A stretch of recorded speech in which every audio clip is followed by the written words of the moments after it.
আমাদের যেটা বলবো এটা হচ্ছে পিটার টিউব। এরপর আমাদের পিটার টিউবের পর আমাদের ফ্লো মেজারমেন্ট চ্যাপ্টারটা শেষ হবে। পিটার টিউবে দেখেন, পিটার টিউবে কিভাবে আমরা, পিটার টিউবের আগে আমাদের ছিল ফ্লো মেজারমেন্টের ক্ষেত্রে আমাদের সিম্পল ম্যানোমিটার ছিল, যেগুলো দিয়ে আমরা ফ্লো মেজার করতাম। কিন্তু পিটার টিউব যেটা ইউজ করা হয়, পিটার টিউবের ক্ষেত্রে ভ্যালোসিটি বের করতে হয়। কোনো একটা ফ্লুইডের ভ্যালোসিটি বের করি, কোনো একটা ফ্লুইডের ভ্যালোসিটি বের করার জন্য আমাদের পিটার টিউব ইউজ করা হয়। পিটার টিউব অনেক সময় দেখবেন আমাদের যে এই কোনো প্লেন থাকে, প্লেনের যে এয়ারক্রাফটের যে পাখা থাকে, পাখার নিচে অনেক পিটার টিউবটা থাকে।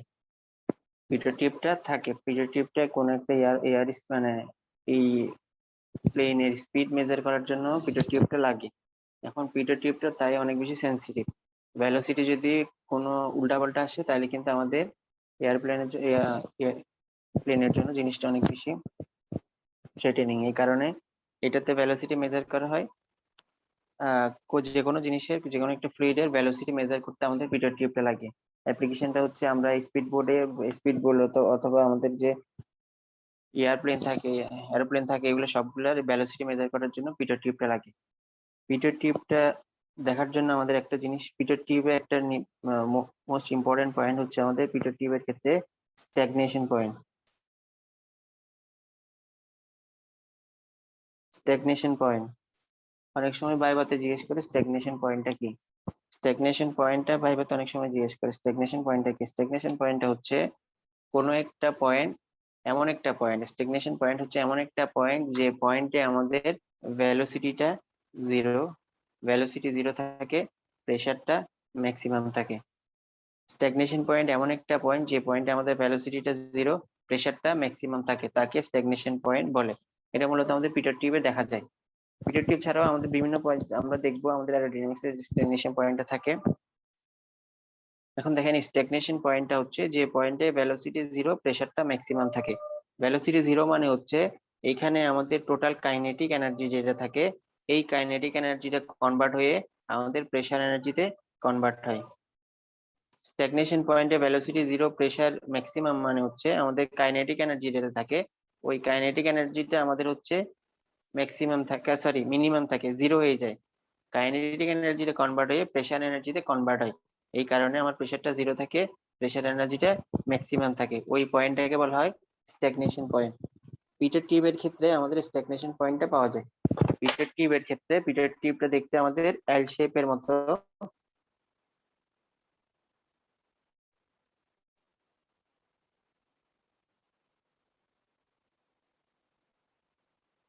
এল শেপ পিটার টিউব, পিটার টিউবটা এল শেপের থাকে। এখন দেখেন যদি পিটার টিউবের ক্ষেত্রে কি হয়, পিটার টিউবের ক্ষেত্রে আমাদের এমন ভাবে এটা হচ্ছে আমাদের পিটার টিউব। পিটার টিউবের যে এই পয়েন্টটাকে, এখানে যে এই পয়েন্ট একদম এটা শুরুতে স্টার্টিং এ যে পয়েন্ট, এই পয়েন্টটা ধরলাম এটা এখানে পয়েন্ট, এই পয়েন্টটাকে বলা হয়, এই পয়েন্টে মূলত আমাদের স্ট্যাগনেশন পয়েন্টটা থাকে। স্ট্যাগনেশন পয়েন্টটা এই জায়গায় থাকে, তার মানে হচ্ছে আমার এই জায়গায় ভ্যালোসিটি জিরো, এই স্ট্যাগনেশন এই পিটার টিউবের এই জায়গায় আমার ভ্যালোসিটিটা জিরো, প্রেসারটা ম্যাক্সিমাম থাকে। পিটার টিউবের ক্ষেত্রে আমার স্ট্যাগনেশন পয়েন্টটা থাকে এই জায়গায় শুরুতে, এই জায়গায় স্ট্যাগনেশন পয়েন্টটা থাকে, এই স্ট্যাগনেশন পয়েন্ট, তার মানে হচ্ছে আমার এই পয়েন্টে আমি ভ্যালোসিটি পাবো জিরো, প্রেসারটা পাবো ম্যাক্সিমাম। এটা হচ্ছে পিটার টিউব। এখন পিটার টিউবের ক্ষেত্রে আমরা কোনো একটা ভ্যালোসিটিটা কেমনে মেজার করি, এই জিনিসটা আমরা দেখবো। কোনো একটা ফ্লুইড ফ্লোর ক্ষেত্রে ভ্যালোসিটিটা পিটার টিউবের মাধ্যমে কেমনে মেজার করি, এই জিনিসটা আমরা দেখবো। ধরলাম কোন একটা পাইপ, পাইপের মধ্যে দিয়ে ফ্লুইড ফ্লো হচ্ছে,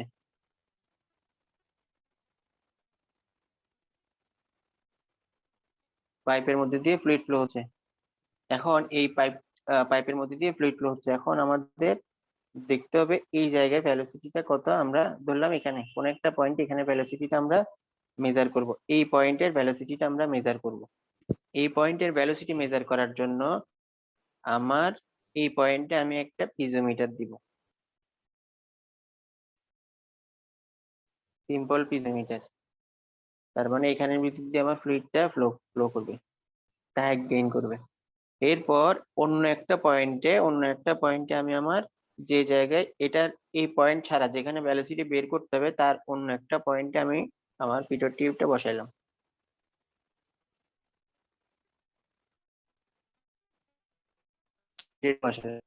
বললাম যে পয়েন্টে ভ্যালোসিটি বের করতে হবে পয়েন্টটা 1, যে পয়েন্টে পিটর টিউব বসালাম ওই পয়েন্টটা হচ্ছে 2।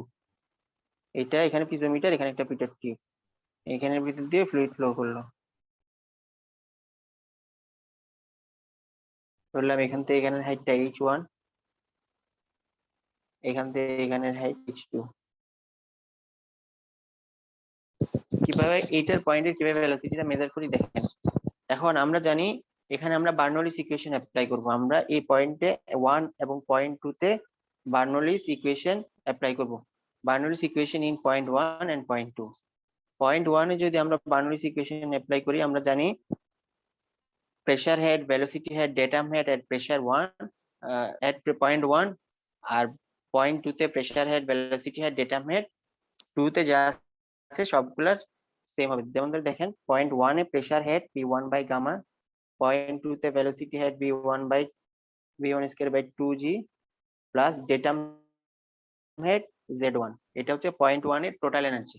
পয়েন্ট 1 এর total energy equal to point 2 এর total energy P2 by gamma plus V2 square by 2g plus Z2 সমান, অর্থাৎ পয়েন্ট 1 পয়েন্ট 2 তে টোটাল এনার্জি সেম। এটা হচ্ছে বার্নৌলিস ইকুয়েশন, দুইটাতে অ্যাপ্লাই করলাম।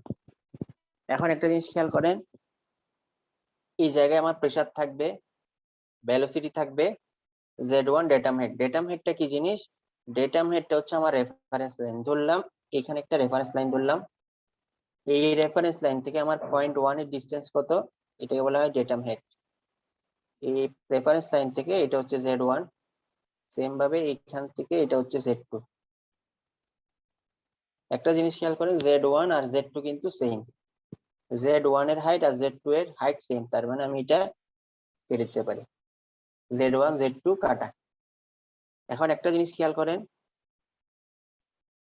এটা গেল Z1 Z2 গেল, ইকুয়েশনটাকে সিম্পলিফাইড করবো। এখন দেখেন আমরা জানি পয়েন্ট টু যেহেতু এটা পিটর টিউব, আমরা জানি পিটর টিউবের এই পয়েন্টে যে এখানে পিটর টিউবটা বসানো হলো ওই পয়েন্টে আমার ভেলোসিটি 0 থাকে। স্ট্যাগনেশন পয়েন্ট, যেহেতু এটা স্ট্যাগনেশন পয়েন্ট সেই কারণে আমার এখানে ভেলোসিটি 0, প্রেসারটা ম্যাক্সিমাম থাকবে। তার মানে এই পয়েন্টে V2 সমান 0, তার মানে আমি এটা কেটে দিতে পারি, V2 সমান 0 যেহেতু স্ট্যাগনেশন পয়েন্ট। তাহলে আমার ইকুয়েশনটা সিম্পলিফাইড। তাহলে আমি এখান থেকে P1 by gamma plus V1 square by 2g equal to P2 by gamma পাই। এখন এখান থেকে যদি আমি আমার V1 টা বের করতে চাই তাহলে আমার V1 সমান আসবে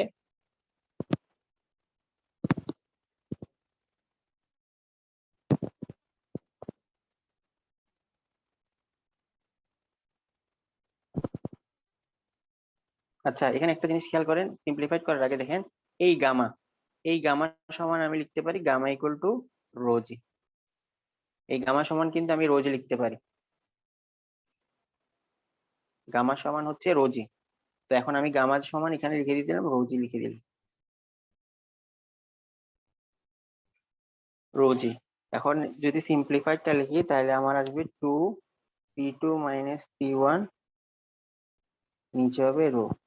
এটাই হলো আমার ভেলোসিটি, V1 এর ভেলোসিটি।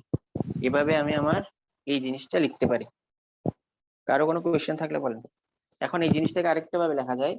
এখন দেখেন V1 V2 একটু খেয়াল করেন, আরেকটু ডিটেলসে যদি লিখি, এখানে দেখেন আমার V1 সমান আসছে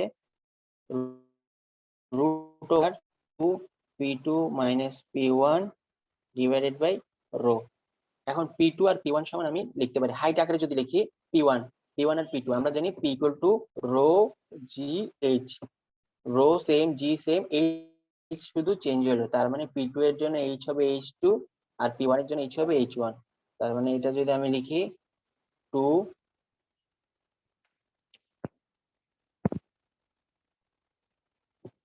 rho g H2 minus H1 divided by rho. এখন এখানে যদি এটা কাটা করি, রো রো কাটা, V1 সমান আসবে 2 জি H2 মাইনাস H1 এটা হচ্ছে আমার আরো সিম্পলিফাইড ইকুয়েশন। তার মানে এই V1 টা হচ্ছে এখানের ভেলোসিটি। সবাই বুঝছি? না বুঝলে বলেন। স্যার সেকেন্ড যে স্যার এটার কাজটা কি পয়েন্ট টু তে হ্যাঁ এটা তো আমার ম্যানোমেট্রিক টিউব ম্যানোমিটার বুঝিনি,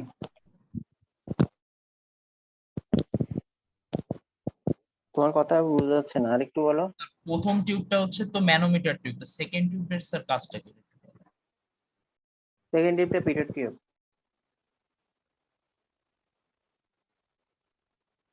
হ্যাঁ ফার্স্ট একটা সিম্পল ম্যানোমিটার টিউব।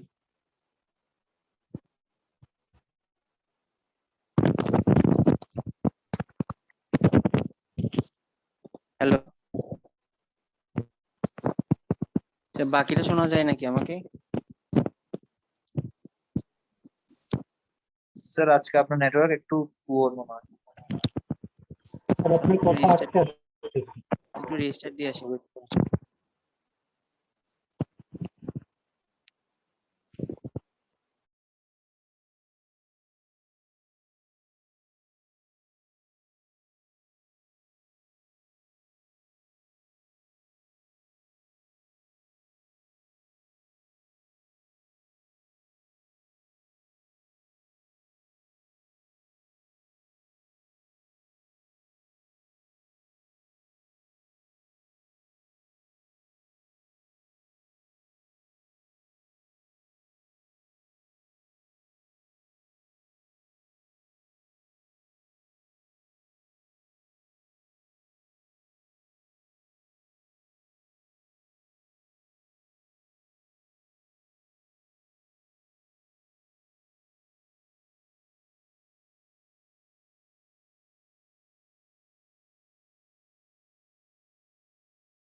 আচ্ছা এবার দেখেন, এবার ঠিক আছে? এখন ঠিক আছে? এখন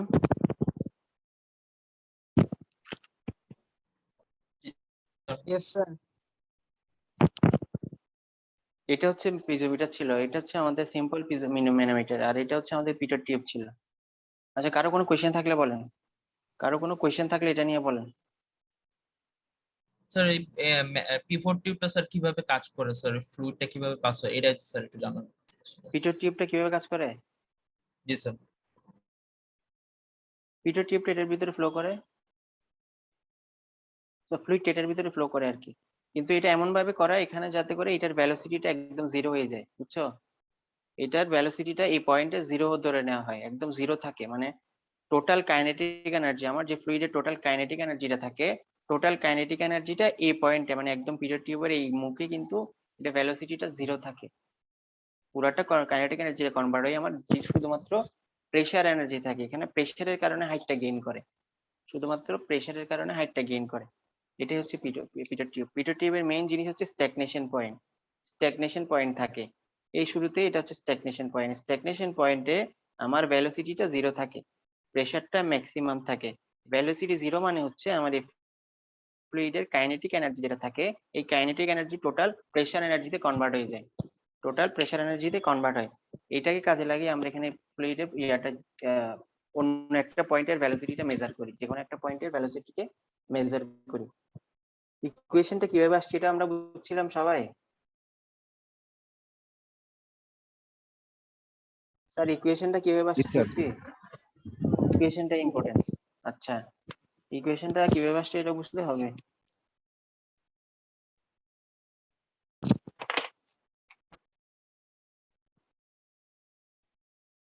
পিটের টিউব হচ্ছে এমন, এটা মনে রাখবে সবসময়, পিটের টিউবে আমাদের প্রেসার, আমাদের যে পয়েন্টটা থাকে একটা স্ট্যাগনেশন পয়েন্ট থাকে, এই স্ট্যাগনেশন পয়েন্টে আমাদের টোটাল প্রেসারটা কনভার্ট হয়।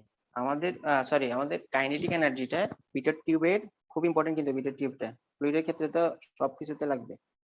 এমন একটা পয়েন্ট থাকে, এই শুরুতে এমন একটা পয়েন্ট, এই পয়েন্টে আমার ভেলোসিটিটা, ফ্লুইড যে ফ্লো করবে এই ফ্লুইডের ভেলোসিটিটা জিরো হয়ে যায়। ভেলোসিটি তো জিরো হয় না, তার মানে হচ্ছে কাইনেটিক এনার্জিটা জিরো হচ্ছে। কাইনেটিক এনার্জি জিরো হয়ে এনার্জি তো যেহেতু কনভার্ট হবে, এনার্জি কখনো ওয়ান ফর্মে থাকে না, যেহেতু কাইনেটিক এনার্জি জিরো হচ্ছে তার মানে এটা কনভার্ট হয়ে অন্য একটা এনার্জিতে কনভার্ট হবে, তার মানে প্রেসারটা আমার ম্যাক্সিমাম হয়ে যাবে। তো কাইনেটিক এনার্জি যেটা ছিল ওইটা কনভার্ট হয়ে আমার প্রেসার এনার্জিতে কনভার্ট হবে। যেহেতু কাইনেটিক এনার্জি জিরো হচ্ছে, এই পয়েন্টে আমি আমার প্রেসারটা ম্যাক্সিমাম পাবো। এটা খুবই ইম্পর্টেন্ট কোয়েশ্চেন, কিন্তু ভাইবাতে সবসময় জিজ্ঞেস করে স্ট্যাগনেশন পয়েন্টটা কি, যে পয়েন্টে আমার velocity kinetic energy zero, kinetic energy convert হয়ে আমার প্রেসার এনার্জি ম্যাক্সিমাম হয়, একে আমার স্ট্যাগনেশন পয়েন্ট বলে।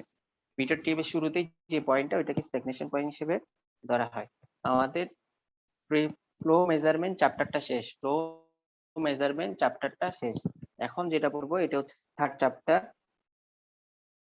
Measurement of temperature. আজকের ক্লাস শুধু এক পিরিয়ড হবে, কারণ তোমাদের একটা থেকে ল্যাব আছে কিন্তু।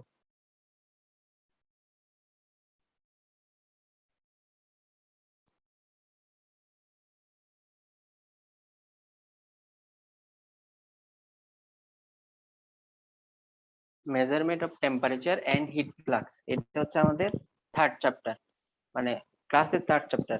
এখন এটাতে দেখেন থার্ড চ্যাপ্টার, এটাতে দেখেন আমাদের শুরুতে ছিল প্রেসার মেজারমেন্ট, এরপর ছিল ফ্লো মেজারমেন্ট, এখন হচ্ছে আমাদের টেম্পারেচার মেজারমেন্ট। এখন যা পড়বো এগুলো হচ্ছে আমাদের টেম্পারেচার মেজারমেন্ট। এখন টেম্পারেচার মেজারমেন্ট, আমরা যদি টেম্পারেচার মেজারমেন্ট বলে আমাদের শুরুতে একটা জিনিস মাথায় আসে, এটা হচ্ছে থার্মোমিটার, লিকুইড গ্লাস থার্মোমিটার, যেটা আমরা খুবই মানে সবসময় বেশিরভাগ ক্ষেত্রে ইউজ করি, লিকুইড ইন গ্লাস থার্মোমিটার। এই লিকুইড ইন গ্লাস থার্মোমিটার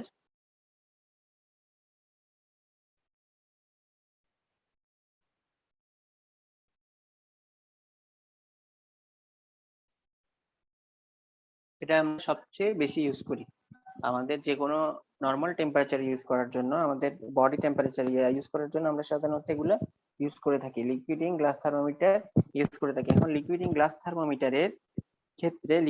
থার্মোমিটারের ক্ষেত্রে আমরা সচরাচর যে জিনিসটা দেখি, আমরা যদি একটু স্কিমেটিকটা দেখি,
নর্মালি আমাদের এগুলো আমরা জানি, লিকুইড ইন গ্লাস থার্মোমিটারের ক্ষেত্রে আমার জিনিসটা দেখতে এই ধরনের হয়, মানে এই ধরনের জিনিসটা থাকে। এখানে আমার যেখানে একটা ভাল্ব থাকে, এই ভাল্বটা হচ্ছে আমার এখানে, এই ভাল্বটা হচ্ছে টেম্পারেচার সেন্সিং ডিভাইস। মূলত এটাই আমার, যেটা টেম্পারেচারটা মেজার করতে হয়, এটার কন্টাক্টে এই জিনিসটা আসে। আমরা যে বডির টেম্পারেচার মেজার করব, ওই বডির কন্টাক্টে আসে মূলত এই পোর্শনটা, এই পোর্শনটা ওইটার কন্টাক্টে আসে। এটার নিচে একটা ভাল্ব থাকে যেখানে আমার লিকুইডটা থাকে, অর্থাৎ আমার থার্মোমিটারটা যে লিকুইড দিয়ে তৈরি, ওই লিকুইডটা থাকে। এখানে আমার থার্মোমিটার লিকুইড হচ্ছে মার্কারি ধরলাম। এরপর আমার উপর দিকে একটা স্কেল থাকে, যে স্কেলে আমরা রিডিংটা নিই। এরপর একদম উপরের দিকে একটা সেফটি বাল্ব থাকে। আমরা মূলত এখানে কোনটা কি ইউজ করি এটা আমরা জানি, কিন্তু আমাদের মেইন জিনিস হচ্ছে এই সেফটি বাল্বটা কি। আমাদের এই লিকুইড ইন গ্লাস থার্মোমিটারের ক্ষেত্রে একটা মোস্ট ইম্পর্টেন্ট পয়েন্ট হচ্ছে আমাদের এখানে একটা সেফটি বাল্ব ইউজ করা হয়। এই সেফটি বাল্বটা কেন ইউজ করা হয়? সেফটি বাল্বটা ইউজ করা হয় কারণ হচ্ছে, দেখেন আমাদের লিকুইড ইন গ্লাস থার্মোমিটারের ক্ষেত্রে আমাদের যে মার্কারিটা ইউজ করে, মার্কারি এখানে যে লিকুইডটা ইউজ করে, এটার বয়লিং টেম্পারেচার অনেক বেশি, বয়লিং টেম্পারেচার অনেক বেশি থাকে। আমরা যে মার্কারিটা ইউজ করি এটা মূলত 354°C পর্যন্ত বয়লিং টেম্পারেচার থাকে। এটার পরেই আমাদের এই মার্কারিটা ইভাপোরেট হবে। এখন ধরেন এইটা তো অনেক হাই টেম্পারেচার, কিন্তু কোনো ক্ষেত্রে আমি এমন একটা বডি টেম্পারেচার মেজার করছি যেটা টেম্পারেচার অনেক বেশি হাই, বয়লিং টেম্পারেচারকে ও মানে পার করে যায়, তখন কি হয়, এই মার্কারিটা কিন্তু ইভাপোরেট হয়ে যায়। এই মার্কারিটা ইভাপোরেট হয়ে যায়, তখন এখানে হাই প্রেসার ক্রিয়েট, তখন ইভাপোরেট হওয়ার পরে হাই প্রেসার ক্রিয়েট হওয়ার ব্লাস্ট হওয়ার চান্স থাকে। তখন এই জিনিস সামান্য মাত্রায় কম্পেনসেট করার জন্য, অর্থাৎ এখানে মানে ব্যাপারটা ফর্ম হলো, এটা সামান্য মানে সামান্য পরিমাণ, এমন না যে এটা 100% এই জিনিসটা সেফটি প্রসেস মানে সেফটি এনশিওর করবে, কিন্তু সামান্য পরিমাণ যাতে এই জিনিসটাকে কম্পেনসেট করতে পারে, এই কারণে এখানে কিন্তু একটা মানে এই ধরনের যে শেপের একটা জিনিস থাকে, যাতে করে এরিয়াটা বাড়িয়ে দেওয়া হয়, যাতে করে আমার যে ব্যাপারটা থাকে ওই ব্যাপারটা যাতে এখানে সামান্য পরিমাণ হলেও কম্পেনসেট করতে পারে। এই কারণে সেফটি পারপাসের জন্য এই জিনিসটা এই ধরনের থাকে, এটাকে বলা হয় সেফটি বাল্ব। এটা গেলে একটা বেসিক কোয়েশ্চেন, অর্থাৎ থার্মোমিটারের উপরের পোর্শনটা এই ধরনের থাকে কেন, ওখানে একটা সেফটি বাল্ব থাকে, যাতে করে কোনো কারণে যদি হাই টেম্পারেচার হয়ে যায়, আমার এই যে লিকুইডটা থাকে, থার্মোমিটারে যে লিকুইডটা থাকে, এটা করে যে কোনো কারণে যদি ভেপার হয়ে যায়, তখন এই জিনিসটা ব্লাস্ট হওয়ার চান্স থাকে। এই কারণে এই ব্যাপারটাকে যাতে সামান্য পরিমাণ কম্পেনসেট করতে পারে, এই কারণে এখানে একটা এই শেপের একটা সেফটি বাল্বের মতো এরিয়াটা বাড়িয়ে দেওয়া হয়, যাতে করে এটা ওই ব্যাপারটাকে কম্পেনসেট করতে পারে। এই জন্য এটাকে বলা হয় সেফটি বাল্ব। আরেকটা কোয়েশ্চেন হচ্ছে, এগুলো কিন্তু ভাইভাতে জিজ্ঞেস করে, আরেকটা কোয়েশ্চেন হচ্ছে আমাদের এখানে ক্ষেত্রে কার্বন ডাই অক্সাইড অথবা নাইট্রোজেন ইউজ করা হয় কেন? আমাদের যে মার্কারি থাকে এখানে কিন্তু কার্বন ডাই অক্সাইড অথবা নাইট্রোজেন কেন ইউজ করা হয়, এগুলো কিন্তু কোয়েশ্চেনটা একটু মনে রাখেন। কার্বন ডাই অক্সাইড অথবা নাইট্রোজেন কেন ইউজ করা হয়? যদি কার্বন ডাই অক্সাইড, যখন আমরা এই লিকুইড থার্মোমিটারটা আমরা বানাবো, তখন এটার ভিতরে, এই পাইপের ভিতরে এখানে কিছু কার্বন ডাই অক্সাইড অথবা নাইট্রোজেন গ্যাস রাখা হয়। কারণ হচ্ছে কার্বন ডাই অক্সাইড আর নাইট্রোজেন গ্যাস যদি রাখা হয়, তাহলে এখানে একটা প্রেসার ক্রিয়েট হবে, অর্থাৎ প্রেসারটা বাড়বে, এখানে ইনসাইড প্রেসারটা বাড়বে। যেহেতু ইনসাইড প্রেসারটা বাড়বে, তার মানে আমার মার্কারির বয়লিং টেম্পারেচারটাও বাড়বে। আমার যে মার্কারির বয়লিং টেম্পারেচার নরমালি 354°C, ওই বয়লিং টেম্পারেচারটা আমার এক্সটেন্ড করে 540°C পর্যন্ত এক্সটেন্ড করে, 540°C পর্যন্ত এক্সটেন্ড করে। নরমালি যেটা 354°C থাকে, ওইটাকে আমরা বাড়িয়ে বয়লিং টেম্পারেচারটা মূলত 540°C পর্যন্ত করতে পারি। কিভাবে? যদি এখানে আমরা কার্বন ডাই অক্সাইড অথবা নাইট্রোজেন ইউজ করা হয়, এতে করে আমার যে লিকুইড ইন গ্লাস থার্মোমিটার থাকে, এটার ইনসাইড প্রেসারটা বাড়ে। ইনসাইড প্রেসারটা যেহেতু বাড়ে, আমার এই মার্কারির বয়লিং টেম্পারেচারটাও বেড়ে যায়, তার মানে এটা আমার আরো হাই রেঞ্জের টেম্পারেচারটা মেজার করতে পারবে। এই কারণে কার্বন ডাই অক্সাইড অথবা নাইট্রোজেনটা ইউজ করা হয়। স্যার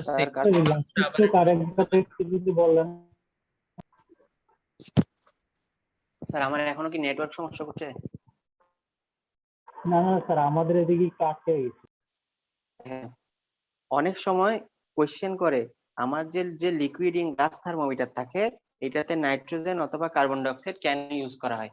নাইট্রোজেন এবং কার্বন ডাই অক্সাইড ইউজ করলে, দেখেন আমরা যখন মার্কারের সাথে আমাদের কার্বন ডাই অক্সাইড অথবা নাইট্রোজেনকে ফিল আপ করে থার্মোমিটারের ভিতরে মানে রাখবো, যখন কার্বন ডাইঅক্সাইড নাইট্রোজেন যে কোনো একটা যদি আমরা এই ভিতরে দিয়ে দিলাম, তখন কার্বন ডাইঅক্সাইড কি করবে, এখানে ইনসাইড প্রেসারটা একটা ইনসাইড প্রেসার ক্রিয়েট করবে।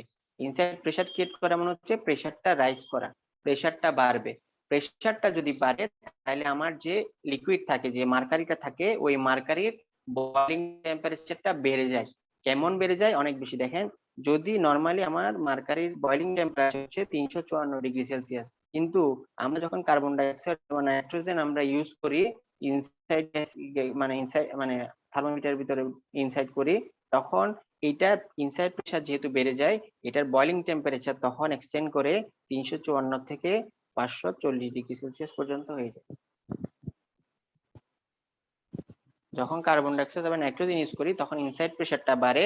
ইনসাইড প্রেসার বাড়ার কারণে আমার মার্কারির বয়লিং টেম্পারেচার 354 থেকে 540°C পর্যন্ত হয়ে যায়।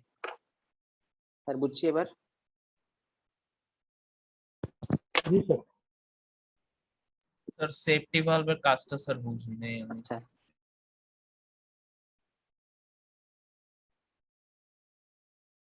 কি সেফটি ভালভ স্যার, এটার কাজ সেফটি স্যার ভালভ? বুঝি নাই।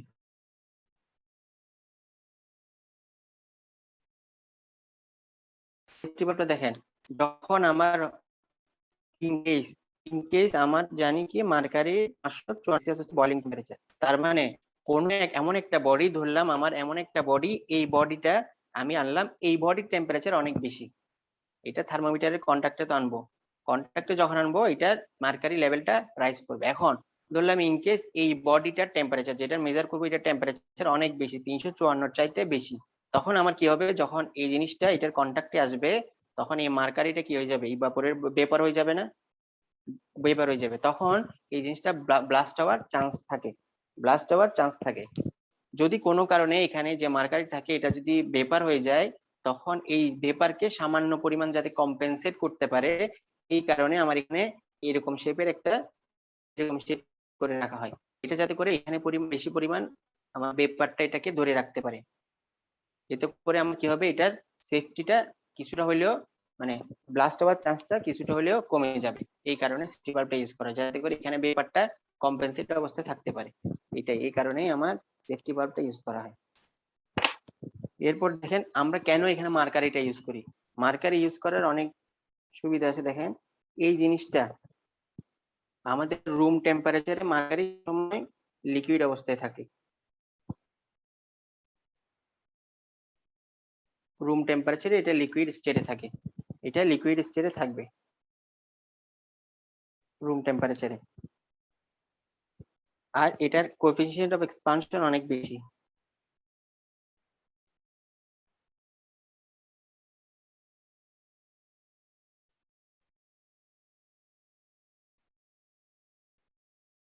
অর্থাৎ সামান্য পরিমাণ টেম্পারেচার চেঞ্জের জন্য এটাতে আমরা রেসপন্স দেখতে পাবো।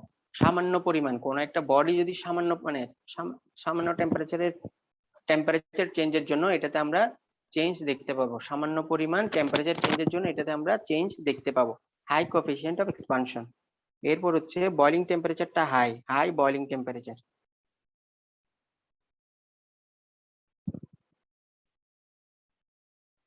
কত, 354, একদম স্পেসিফিক যদি ধরি 56.7°C। এরপর ফ্রিজিং পয়েন্টটা অনেক বেশি হাই, অনেক বেশি লো,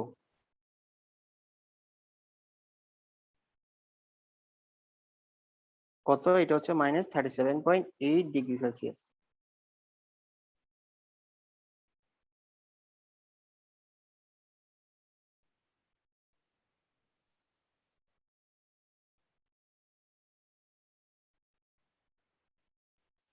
গ্লাস টিউবের সাথে স্টিক করে না, অর্থাৎ এটা ফ্লো করার সময় গ্লাস টিউবের সাথে লেগে থাকে না।